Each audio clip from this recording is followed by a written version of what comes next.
Hoy en Cara a Cara analizamos la contienda electoral de 2021. Ya sé que parece muy lejos, pero ya se están moviendo cosas en Jalisco rumbo a lo que será, pues digamos, una contienda electoral en donde se define más que las presidencias municipales. Estamos hablando de una elección muy importante para Movimiento Ciudadano, para Morena y también para Futuro como nuevo partido político a nivel estatal. Tenemos la posibilidad de platicar con Eduardo González porque queremos hacer un balance sobre la política migratoria del gobierno de México y también es especialista en Estados Unidos, Eduardo González, hablar con él de las elecciones en Estados Unidos, de las elecciones americanas, qué podemos esperar en noviembre, qué podemos esperar también de la designación del Partido Demócrata, las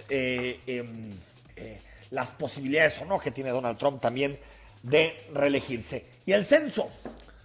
Hay, como cada 10 años, un censo donde nos contamos a todos en el país.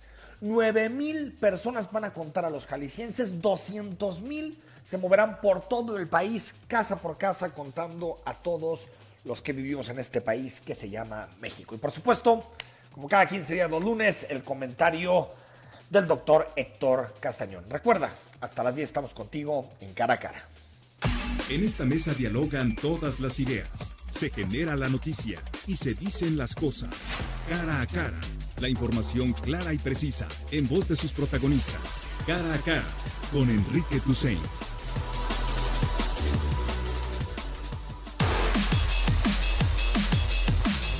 Gracias por estar con nosotros, como todos los días de lunes a viernes en Cara a Cara. El WhatsApp 3318 80 76 41. También estamos en Twitter y en Facebook, Zona 3 Noticias, y mi cuenta personal, @EFTousaint con doble S. Mándame un mensaje, un comentario. Estamos siempre conectados a la red para platicar contigo de los principales temas políticos. Por cierto, también puedes escuchar nuestro podcast en Apple Podcast y en Spotify.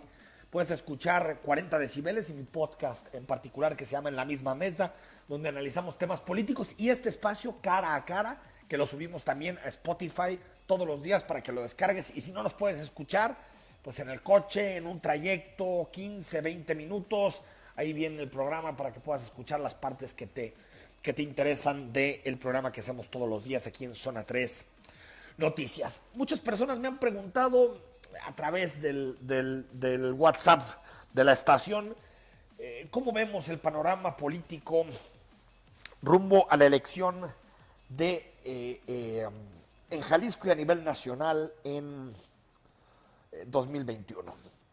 Y aquí hay muchas reflexiones que yo creo que son importantes. Primero, el panorama nacional, desde mi punto de vista, está meridianamente claro que Morena va a ser la primera fuerza política del país. Parece difícil que el segundo partido, que es Acción Nacional, tenga posibilidad de en 14, 15 meses darle la vuelta a encuestas en donde estamos hablando de una diferencia en muchas ocasiones de 3-1, de 45% de intención de voto a 15%. Se ve complejo que Morena pueda perder la primera posición. Yo creo que el debate está en si Morena logra o no retener la mayoría en la Cámara de Diputados. Ahorita las encuestas muestran que sí. Sin embargo, muchas cosas pueden pasar en términos económicos, en términos de seguridad. Y por cómo se está estructurando el debate público en México, me parece que el 2021 la elección va a ser un plebiscito sobre el presidente. Siempre lo es. Lo perdió, si usted recuerda, Calderón. Peña sobrevivió. Fox también tuvo un golpazo en la elección de 2003 intermedia. Yo creo que va a depender mucho del nivel de aprobación del presidente. Si está en los niveles actuales, yo creo que el presidente tendría esa mayoría absoluta. Si no, también tiene que ver con su coalición, ¿eh? Hay que recordar que en términos legislativos, Morena y los partidos que acompañaron al presidente, el PT y el PES, no lograron la mayoría absoluta en votos. Pero ya cuando traduces eso y por las alianzas medio tramposas que se hacen, pues ahí sí Morena logró, junto con sus otros dos partidos que lo acompañaron, pues llegar al Congreso. Bueno, es tan tramposa la alianza que el Partido Encuentro Social perdió el registro y tiene 50 diputados. Imagínense nomás de lo que estamos hablando. Creo que es algo que se tiene que tocar, que se tiene que reformar para que la traducción de votos sea casi lo más proporcional que se pueda en representación política en el Congreso. También hay gubernaturas importantes que se juegan. Está el caso tal vez de la joya de la corona, que será Nuevo León, las delegaciones de la Ciudad de México. Es decir, a nivel nacional va a haber un debate muy importante con relación a 2021. ¿Qué pasa en el caso de Jalisco? En el caso de Jalisco hay dos grandes frentes. Yo diría, uno es la ciudad, la zona metropolitana de Guadalajara, y el otro es el Congreso. En este momento, Movimiento Ciudadano se acerca a la mayoría absoluta en sus acuerdos con el con el PRD, y el PAN le permite tener esa mayoría incluso calificada en el Congreso. Es difícil vaticinar exactamente cómo puede quedar el Congreso. También creo que dependerá en gran medida de las decisiones que tome el gobernador de aquí a la fecha. Ya tuvo Enrique Alfaro un primer año muy desgastante, en donde tuvo que entrar al tema del transporte público, el incremento de la tarifa, lo que suponen los cambios en seguridad, lo que supone también apretar en el tema de movilidad. Ese desgaste está reflejado en las encuestas de opinión, en donde el gobernador está en niveles de aprobación por debajo del 40% en Jalisco, sobre todo las encuestas nacionales que se han presentado. Creo que Consulta Mitofsky es de las que han publicado gobernadores la más confiable, porque hay otras que surgen Patito, que Arias, que Massive Caller, que realmente no vale la pena ni tomarlas en cuenta. Pero Mitofsky tiene un prestigio ganado. Esperemos que sean consistentes en su análisis de los gobiernos estatales, pero está claro que hay un desgaste. ¿Qué tanto impacta eso en la conformación del Congreso? Depende de muchas cosas: nivel de votación, los candidatos a los distritos, cuáles son los debates que marcan la campaña. Y otra cosa, la diferencia en el desgaste que puede presentar, por ejemplo, el gobernador en la ciudad y al interior del estado. Una cosa es lo que está viviendo en la ciudad, donde creo que está el mayor desgaste político del gobernador, por los medios de comunicación, por los debates que hemos tenido, por el Instituto Jalisciense de las Mujeres, por todo lo que pasó en este primer año y cachito del gobierno de Alfaro. Pero en el nivel municipal, a nivel del interior del estado, sí nos muestran, sobre todo encuestas privadas, nos han hecho públicas, que hay una mejor aprobación de lo que está haciendo el gobernador en este primer año. Es decir, mucho tendrá que ver eso, y el presidente de la República también, con lo que suceda en 2021. Desde mi punto de vista, quitando el resto de los actores, va a haber cuatro protagónicos. Movimiento Ciudadano como el partido más votado en Jalisco, la primera fuerza. Después Morena, que ya fue la segunda fuerza en términos de voto para gobernador. La tercera, que puede ser Partido Acción Nacional, el PAN, que va a tener, desde mi punto de vista, un incremento de voto a nivel nacional por ser la alternativa al López Obradorismo. Veremos qué tanto se traduce en Jalisco, porque también ya la tuvo a nivel nacional en su momento, y en Jalisco siguió en la lona, por Emilio González, porque no hay liderazgos en el PAN, por muchas cosas. Y veremos qué tan potente es el movimiento de Pedro Kumamoto y de Futuro. Veremos que ya tuvieron arraigo, voto en la ciudad en las últimas elecciones, en zona metropolitana de Guadalajara. Veremos en cuántas presidencias municipales se presentan, quiénes son sus candidatos. Es decir, depende de muchos factores, pero creo que en general el mapa electoral tenderá a estructurarse en torno a esas cuatro fuerzas políticas. Y con una incógnita que es importante resolver: ¿irán MC y PAN en coalición? Si juzgamos por lo que dice el PAN, no van a ir. Aunque puede ser que el PAN lo que esté jugando es a encarecer una negociación. MC dice que ellos tampoco quieren ir en coalición. Pues veremos si al final en 2021 llegan a un acuerdo, incluso también con el PRD, para presentar candidaturas comunes. Son las 9 de la mañana con 14 minutos. Al corte, seguimos en Cara a Cara. Cuando regresemos hablamos sobre las elecciones en Estados Unidos con Eduardo González. 18 minutos, estamos en Cara a Cara, te recuerdo, el WhatsApp es 33 18 80 76 41. La semana pasada, en particular el miércoles, en la rueda de prensa matutina del presidente López Obrador, estuvo Marcelo Ebrard para hacer un corte sobre lo que supone la estrategia de nuestro país en materia migratoria. Habló de los planes de desarrollo, habló de la contención en la frontera sur y queremos analizarlo, no solamente la comparecencia como tal del canciller, sino en general la forma en que México está enfrentando el tema migratorio, con alguien que ya conoces, alguien que está permanentemente en los micrófonos, el doctor Eduardo González. Eduardo, ¿cómo estás? ¿Qué tal, Enrique? Un saludo. Buenos días. A mí me faltó, la verdad, en esta comparecencia de Marcelo Ebrard, un poquito de autocrítica, ¿no? Sí, yo creo que más, o sea, además de que sí hace falta la autocrítica, creo que si leyeran un poquito mejor lo que mucha gente está diciendo de la política migratoria de la 4T, no tendrían tanto temor en hacerla. Yo sigo insistiendo que una buena parte de la sociedad en México está de acuerdo en que no se dejen pasar a los migrantes, sí, que se les eche a la Guardia Nacional, ¿verdad? Entonces, por ese lado, podrían estar un poco más tranquilos. Y por otro lado, sí me parece que hace falta una autocrítica seria en relación a los niveles de violencia que están enfrentando los migrantes al paso por nuestro país, no solamente de manos del crimen organizado en cualquiera de sus facetas, sino de los mismos miembros de la Guardia Nacional y de otras policías a lo largo del país. Yo creo que ahí sí tendrían que poner mucha atención y me parece que en todo caso es el temor que tienen, porque una cosa, desde luego, es que la gente diga no los dejen pasar y otra cosa es que apoyen pues la violencia contra los migrantes.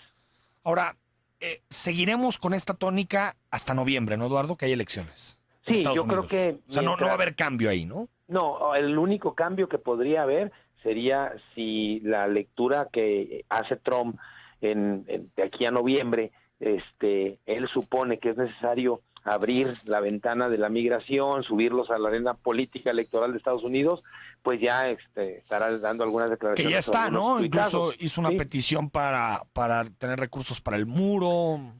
Lo va a llevar como tema, ¿no? Sí, lo va a llevar como tema, pero hay que, pues esperemos que por lo menos si lo lleva como tema, no nos lleve a nosotros al baile, ¿sí? Que lo maneje él desde su política interna y no achacando cosas al gobierno de México o exigiendo más de lo que ya ha hecho el gobierno de México, que por otro lado me parece que con este reporte que da Médicos Sin Frontera la semana pasada sobre las condiciones de violencia en las que están moviéndose los migrantes y el llamado que hace incluso al gobierno de Estados Unidos para que termine con el programa de Quédate en México, creo que podríamos esperar algunas reacciones de parte de la Casa Blanca, porque si bien México no los llama al baile, sí lo hace Médicos Sin Frontera diciendo pues que este programa nace en Estados Unidos y que está generando mucha violencia para los migrantes. Oye, ¿qué está pasando en las dos fronteras con las peticiones de asilo, Eduardo? Porque se habla de muchas cifras, de miles y miles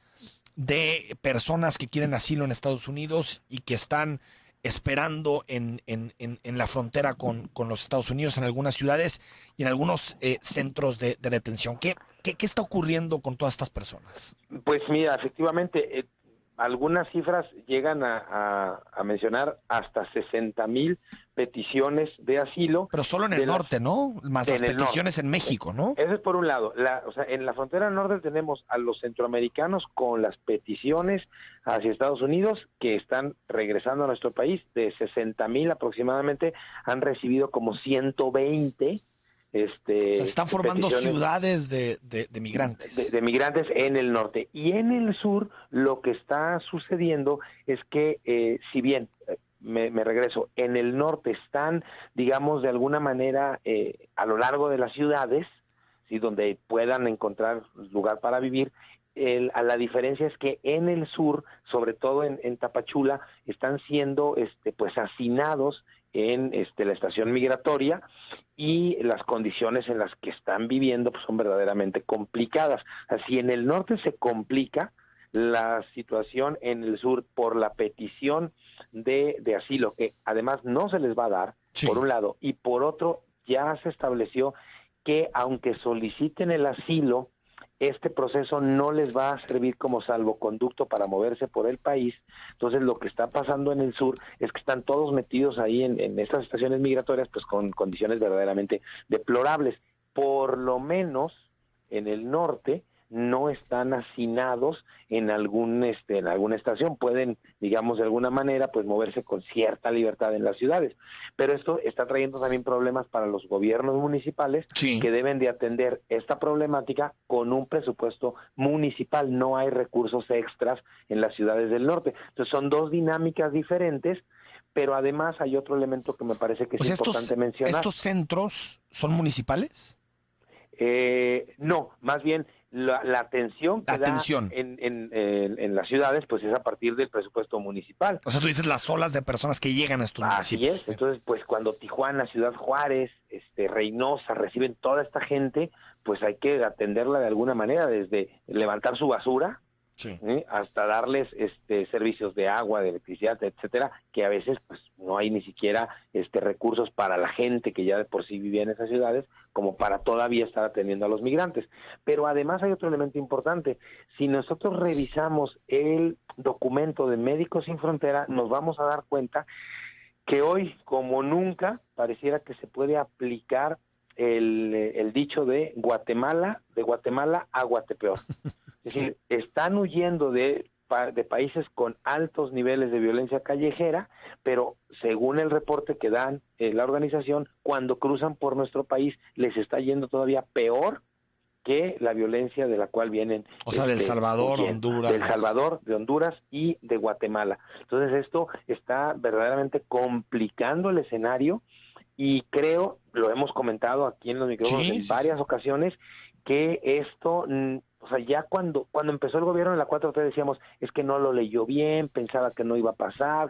Yo creo que ya más de un año de haber empezado... Ya es una decisión política. Sí, sí, me parece que la lectura tiene que ser otra, la atención tiene que ser otra, porque no podemos estar 6 años hablando de lo mismo con los migrantes de Centroamérica, o pasando por México en un esquema de violencia, o viviendo en estaciones migratorias en Tapachula, o en las calles, en las banquetas, en Juárez, en Reynosa o en Tijuana. A ver, creo que tenemos ahí, Eduardo, en el tema migratorio siempre los mexicanos somos bastante incongruentes, ¿no? Porque nos escandalizamos de lo que sucede en Estados Unidos y muchas veces no volteamos a ver.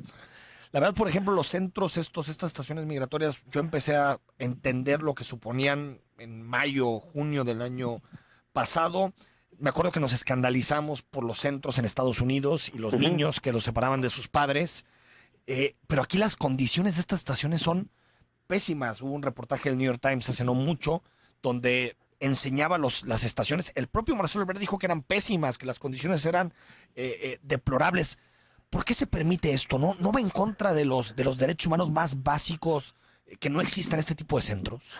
Mira, yo hace, pues, en el 2007, más o menos 2008, salió un reporte sobre las estaciones migratorias que las equiparaban a las condiciones de las peores cárceles en nuestro país. Imagínate. A mí me parece, Enrique, que la población migrante sigue sin estar presente en el imaginario colectivo de manera importante. Cuando nos referimos a los migrantes, cuando hay una tragedia, cuando hay una caravana, pero de ahí en fuera el migrante parece que no existe. Como no existe, por eso el comentario, como no existe la población carcelaria las cárceles, en nuestro país. Pero imagínate. Así, entonces, o sea, estamos como no comparando, en los presos, pues tampoco en los migrantes. Yo creo que habla mucho de la civilidad de un país que haya debate público sobre las prisiones. Debe de haberlos, pero en México siempre han sido puntos negros. Pero incluso bajo esta tesitura, Eduardo, comparar a un migrante con alguien que está en una cárcel por haber cometido un delito, es que esto te habla de cómo hemos tratado el tema migratorio. O sea, es el mayor reflejo de que nuestro compromiso con los derechos humanos y con los derechos fundamentales es puro discurso, puro discurso. Y no solamente puro discurso, sino que lo podemos ver en estas estaciones migratorias, en el trato que se le da, podemos ver la materialización de lo que Bauman llama los desechos humanos. Exacto. Creo que urge que se voltee a ver a los migrantes de mejor manera y que esto además no tiene que ver o no generaría necesariamente un enfrentamiento con la Casa Blanca. Es decir, la Casa Blanca tampoco está pidiendo de manera clara que los tengan como los tienen. Es decir, una cosa es que te pidan que no los dejes pasar y otra es que la petición sea que los tengas hacinados como están ahorita. Entonces yo creo que incluso si el gobierno de Andrés Manuel quiere seguir pues quedando bien de alguna manera con la Casa Blanca al detener a los migrantes, bueno, pues si lo quiere seguir haciendo que lo haga, pero que lo haga en condiciones de dignidad, claro. De mínima limpieza, Así mínima es, porque atención de lo contrario, médica. Además, de lo contrario, en poblaciones como Tapachula ya la queja de la población oriunda pues es cada vez mayor, porque dicen que pues las condiciones en las que viven y que en momentos desborda la misma estación migratoria afecta la vida cotidiana de la comunidad.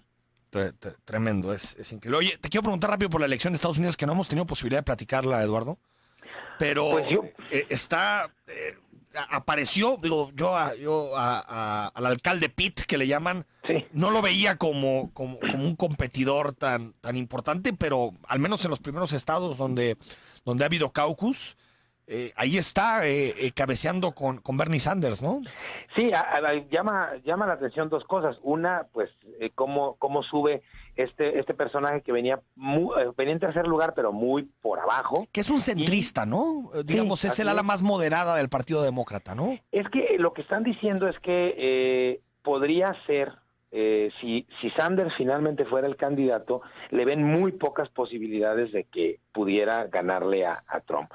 Y también a Trump le veíamos pocas posibilidades de ganar a Hillary. O sea que, como está la política ahorita, ¿no? Un poco más. Ahora, sí me llama la atención dos cosas. La primera es lo fortalecido que sigue Trump en el grupo de votantes que necesita para ganar, porque también ahí creo que hay que ser muy cuidadosos. Es decir, cuando la gente dice, es que la gente no va a votar mucho por Trump. No, hombre. Pues no, o sea, Trump no es el que votan mucho por él.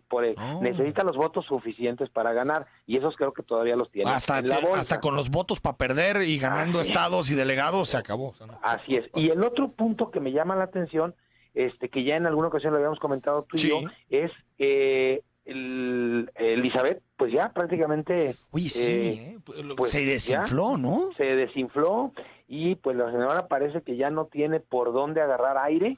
Y en todo fíjate, caso, a mí al menos se me hacía un perfil interesante porque pues una maestra que conoce la educación pública en Estados Unidos, con planteamientos muy claros en materia de salud, que sea mujer.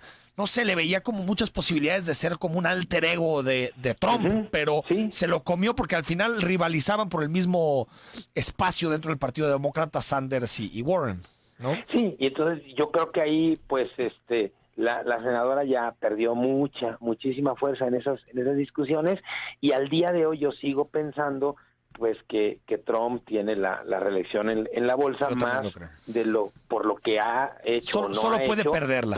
Sí, porque no, o sea, los demócratas a mí me parece que no tienen la fuerza para quitarle la presidencia, y además después de haber salido airoso de la Cámara de Senadores en el intento de destitución en su juicio político, pues tiene prácticamente las canicas suficientes para seguir ganando la partida. Ahora, ahí es interesante porque tal vez si el Partido Demócrata quiere salir reforzado y pensar en una victoria, tal vez algún moderado como Pitt o Biden, que también se ha desinflado, ¿eh? Biden. Sí, es que la verdad, los que pues de alguna manera pensábamos que podían empezar a repuntar en la carrera, pues se han caído, y así como está ahorita, yo de todas maneras no le veo muchas posibilidades a Bernie Sanders, más allá de que Bernie Sanders tenga cierto arrastre en algunos espacios moderados dentro del Partido Demócrata. Creo que siguen los moderados y los más conservadores dentro de ese partido teniendo muchas reservas sobre una candidatura de Sanders. De Sanders, ¿no? Ahora, sí, un ticket no lo veo por ahí. De un moderado más establishment como Biden, acompañado con un vice como Warren, tal vez podría solucionar el asunto, ¿no? Pues sí, pero yo creo que ahorita el problema primero que tienen los demócratas, y que los va a ir desgastando bastante, pues son en todas las primarias que vienen. Ya en las siguientes primarias ya los demócratas avisaron que no va a haber porque todos los votos van para Trump. Entonces, pues las condiciones del presidente yendo por la reelección, pues han sido siempre mucho más favorables. Me parece son 3 los que no han, de los 50 del siglo pasado para acá, los que no han logrado ganar esa reelección. Carter, uno de ellos. Si tú me dices, yo pondría mi dinero a que se va a reelegir Trump. Claro. Sí. Ahora, estoy viendo las encuestas que yo sé que faltan 9 meses y es... A veces no es tan relevante lo que digan las encuestas 9 meses antes, pero en todos los careos le da ventaja a los demócratas. 7 Biden por encima de Trump, en caso de que se fuera el careo. Sanders 8 por encima de Trump. Warren 4 por encima de Trump. Pitt 4 por encima de Trump. Es decir, digamos que partiría el Partido Demócrata con mayoría, pero hay que recordar que así partía Hillary, incluso con más ventaja y terminó perdiendo, ¿no? Sí, y no solamente eso, sino que Trump con 3 millones de votos menos ganó. Con 3 millones de votos. O sea, tampoco es que que los demócratas lleguen a tener más votos les garantice quitarle la presidencia a Trump. Ahora, hay otro elemento que me parece que es muy importante y tiene muchísimo peso en la sociedad norteamericana, que es el buen desarrollo que ha tenido la economía. Exacto. En estos 3 años. Es decir, si bien el año pasado se quedó por debajo de lo que había prometido, un poco por debajo de los 3 puntos porcentuales, la economía sigue caminando, logró de alguna manera salvar favorablemente para ellos tanto el asunto comercial con nosotros y Canadá como con China. Sí. Y el otro asunto que no debemos olvidar es que de que llegó Trump para acá se han generado 6 millones de empleos. Entonces, ahora, la economía venía bien desde Obama, ¿eh? Sí, no, claro. Pero digo, él está capitalizando eso, ¿no? Claro. O sea, cuando la gente dice, es que los migrantes, es que el asunto en Medio Oriente, yo creo que sí pesan, pero muy por detrás de la economía. Si la economía en Estados Unidos este primer semestre no se desfonda, se siguen creando empleos y se le sigue regresando por diferentes formas impuestos a la clase media, los votos para Trump están asegurados. Pues parece que hay que irnos poniendo de humor, Eduardo, para aguantar 4 años más de este cuate, ¿no? Pero sí me parece que para la 4T sería mucho más fácil 4 años más con Trump que comenzar una relación con alguien diferente el año que viene. ¿Tú te imaginas, por ejemplo, más dificultades a López Obrador con Sanders o con Biden que con Trump?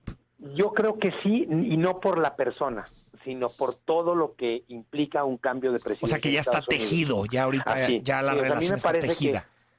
Yo sigo pensando que sería mucho más fácil para Andrés Manuel transitar los siguientes años con la misma presidencia de Trump que si le avisan que va a haber otro. Ese es un punto. Y otro, Enrique, que me parece que es bien interesante y ahí es puro morbo, es que entre más se acerque la elección del 3 de noviembre, a la 4T le conviene que la diferencia entre Trump y el demócrata, o incluso al revés, sea lo suficientemente amplia como para no comprometer sus apoyos a uno o a otro. Porque si llegamos a septiembre con una competencia cerrada, pues cualquier dicho por parte de la 4T a favor o en contra del que vaya arriba, pues se la está jugando. Que yo que el presidente no diría nada, ¿eh? Puede ser, pero porque para septiembre la ventaja es de Trump, por ejemplo, por 10 puntos, no, pues ya va en caballo de Hacienda. Bueno, fue como le pasó a Peña. Peña dio el respaldo a Trump. Ajá. Y le costó un enfriamiento muy duro con Obama en los últimos meses. Así es, ¿no? Sí, entonces yo creo que ese es otro asunto que hay que tomarlo en cuenta, porque incluso si se apuesta por el demócrata y pierde, no, ahí sí sería, me parece muy complicado los siguientes 4 años de la 4T. Imposible. Pero pero si llega a septiembre Trump con una ventaja importante, no, pues para la 4T ahora, va a ser miel sobre hojuelas. Esto es para otro programa, pero ¿cómo sería un Trump sin posibilidad ya de reelegirse? No, porque creo que todo lo que ha hecho va encaminado a reelegirse. Sí, claro, hay que recordar, en la historia de Estados Unidos, pues los primeros 4 años se gobierna para la reelección, Sí. y los siguientes 4 ya es para el proyecto bueno o malo que cada presidente tenga en su cabeza. Tal vez Ahí lo del también habría muro que- y varias cosas ya pasen a segundo término.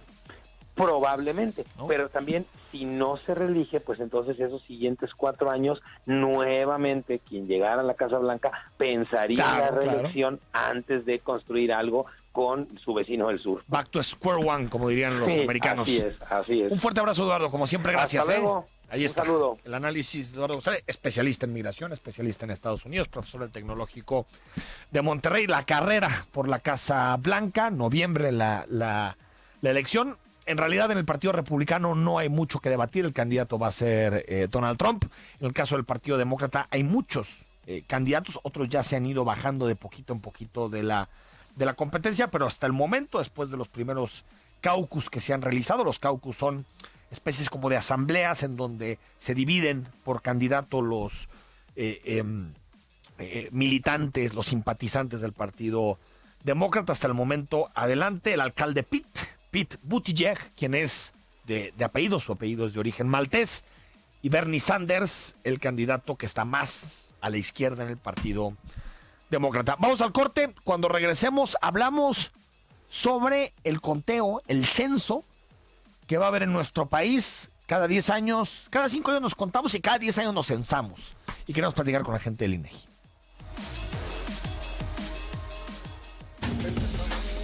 Noviembre de este año. Y bueno, también en noviembre de este año tendremos la posibilidad de conocer los datos del censo. Bueno, yo creo que el censo es tal vez el instrumento estadístico, el instrumento del INEGI que conocemos de forma más cercana, que estamos familiarizados, porque aparte nos toca a todos, y vamos a saber cuántos somos en este país, cuántos somos en Jalisco y cómo somos. Y no se puede hacer cambios ni ninguna política pública si no hay datos detrás. Y tengo la posibilidad de platicar con Gloria Feria. Ella es directora de Desarrollo Informático y Promoción del propio INEGI. Gloria, buenos días, ¿cómo estás? Muy bien, Enrique, muy contenta, ya casi listos. Nos falta ya nada más la figura principal de incorporarse, que es el entrevistador. Los casi 9,000 entrevistadores que van a meterse a este ejército que estará en Jalisco, y parte de los 205,000 que van a estar recorriendo pues todas las manzanas a nivel nacional. Estaremos visitando pues alrededor de 2 millones de viviendas diarias en todo el país con este personal, y como bien lo dices, siempre tus comentarios muy certeros, es la columna vertebral, el Censo de Población y Vivienda de todo el Sistema Nacional de Información Estadística de nuestro país, porque de ahí parten pues desde esquemas de muestreo de otros trabajos estadísticos, el conocimiento de la realidad nacional y de sus entidades, municipios, localidades y hasta manzanas, porque como bien dices, es el único operativo que nos permite tener información hasta nivel de manzana, conjunto de manzanas, colonias,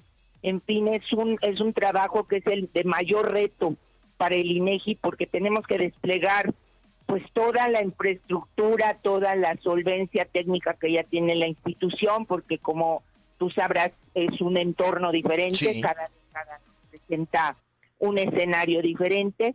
Nos tenemos que ir innovando, poniéndonos pues a la par de esos cambios. Entonces este censo trae cosas interesantes, Enrique. A ver, me decías, Gloria, 9,000 personas van a recorrer, entrevistadores, el estado de Jalisco, Sí. más de 200,000 personas, todo el país, que es impresionante. Estamos hablando que es casi como si de pronto todo Ciudad Guzmán saliera a entrevistar. O sea, es una cantidad tremenda A de nivel nacional, personas. podríamos decir que es 2 veces la capacidad del Estadio Azteca. Del Estadio Azteca Y aquí en de Jalisco entrevistadores. es la capacidad total del Estadio Telmex, ¿no? Entonces, Tremendo. del auditorio. Tremendo. Perdón, Ahora, entonces, Gloria, sobre este tema, ¿qué nos van a preguntar? Cuando lleguen a las casas, cuando toquen, venimos del INEGI para realizar el censo, ¿qué nos van a preguntar? mira, primero lo que ya mencionabas, ¿cuántos son, no? ¿Cuántos miembros forman parte de la familia? Les recuerdo que son residentes habituales, o sea, solo la gente que vive, que tiene su vivienda, que come, que trabaja todo en el lugar.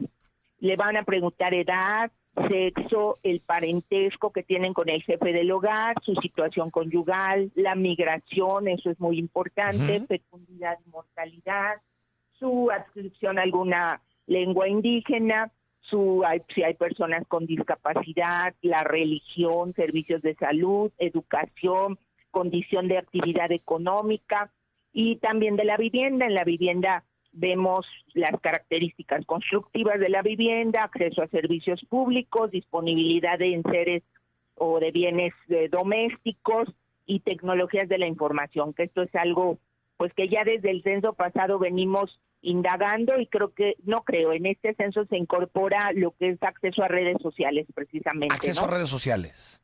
Ajá. O sea, te van a preguntar si utilizas Facebook, si utilizas Twitter, si utilizas Instagram, todas las redes sociales. En general, si tienes acceso a alguna red social, además desde el servicio de internet, desde computadora, de ahí empezamos. El censo va a complementar precisamente el lunes próximo, el 17, damos a conocer los resultados de la última Enduti. Tú eres muy conocedor de esta encuesta, la encuesta de disponibilidad de tecnologías de información en los hogares, ¿no? Sí. Entonces el censo pues va a venir a darle otro universo a estas encuestas para tener datos pues más cercanos a la realidad. Y para que la gente lo sepa, no es una encuesta, es un censo. No, este es un O sea, censo. esto no hablamos ni de si hay márgenes de error, esto es cómo somos, cuántos somos contado persona por persona, ¿no? Así es. Y eso, la característica del censo, Enrique, es cobertura exhaustiva, ¿no? De toda la población. O sea, nos vamos a viviendas particulares, pero también viviendas colectivas como centros penitenciarios, orfanatos, el ejército, las embajadas. Nos vamos también a censar a la población en situación de calle, todo lo que es las personas llamadas indigentes. Vamos a tener el 11 de marzo el operativo nocturno para conocer cuántas personas tenemos y por primera vez vamos a georreferenciarlas, ¿sí? En otros operativos las contábamos, pero ahora vamos a tener en nuestras diferentes herramientas los sitios donde generalmente residen las personas en situación de calle, ¿no? Entonces esto es la primera vez que en este censo se va. También personas en situación de calle. Así es. Vamos a saber el número en todo el país. Así es. Oye, así es. supongo que es muy difícil, tal vez quienes nos movemos en zonas más o menos ordenadas, organizadas de la ciudad, pues es fácil, hay casa tras casa, calles, pero hay rancherías muy alejadas, hay incluso espacios de desarrollo urbano que no están regularizados. ¿El censo va a llegar a todos estos espacios? Sí, Enrique, tenemos una estructura de control, con tramos de control muy precisos. Ahorita esos 9,000 entrevistadores son los que van a dar la cara, pero antes de ellos ya algunas figuras tienen ya hasta un año trabajando, que los líderes de proyecto, que ellos son las figuras de mando. Entonces la estructura se despliega en líder de proyecto, luego coordinadores de zona, Sí. coordinadores municipales, responsables de área. Entonces tenemos supervisores que de hecho ahorita ya salieron de su capacitación y están haciendo recorridos ahorita. Si la gente ve gente del INEGI desde ahorita, porque el censo es del 2 al 27 de marzo, pero ahorita ya tenemos gente en campo porque también estamos visitando localidades menores a 2,500 habitantes, estamos entrevistando a la autoridad para detectar servicios públicos, qué tanto acceso tienen a servicios públicos, eso es en zonas principalmente rurales. Y en zonas urbanas estamos a través de método de observación identificando algunos servicios públicos como alumbrado, como drenaje, como rampas para discapacitados. Sí. O sea, queremos dar no solamente cuántos son o cómo son los residentes de nuestro país, sino también cuál es el entorno de sus viviendas, ¿no?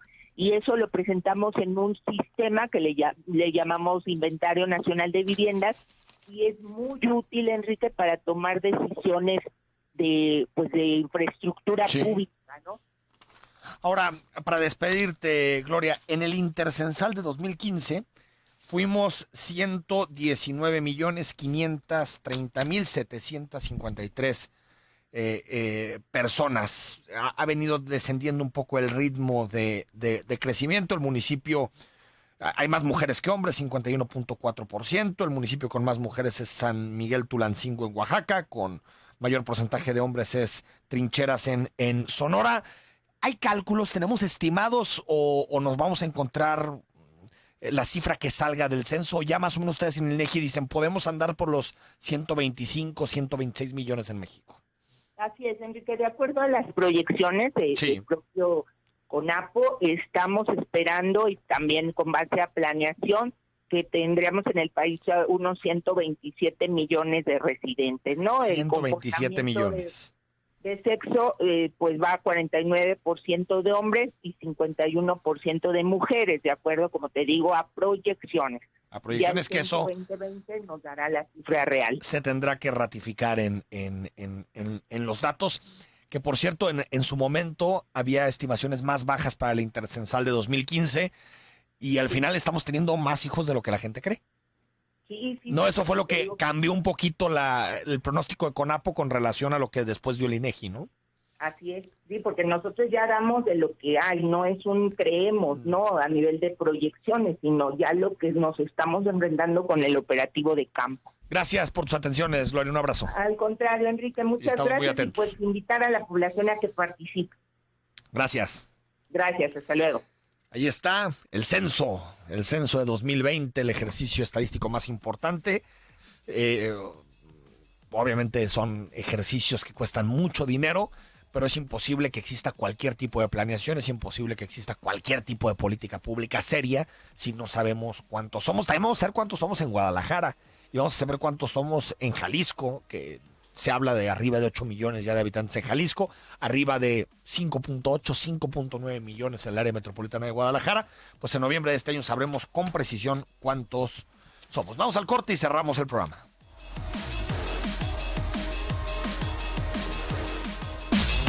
Como cada 15 días te llevamos la opinión del doctor Héctor Castañón, especialista en temas de desarrollo social, pobreza, combate a la desigualdad, programas y políticas sociales, y que nos permite dar una mirada mucho más compleja de los acontecimientos que enfrentamos todos los días en Jalisco. Héctor Castañón, ¿cómo estás? Muy buenos días.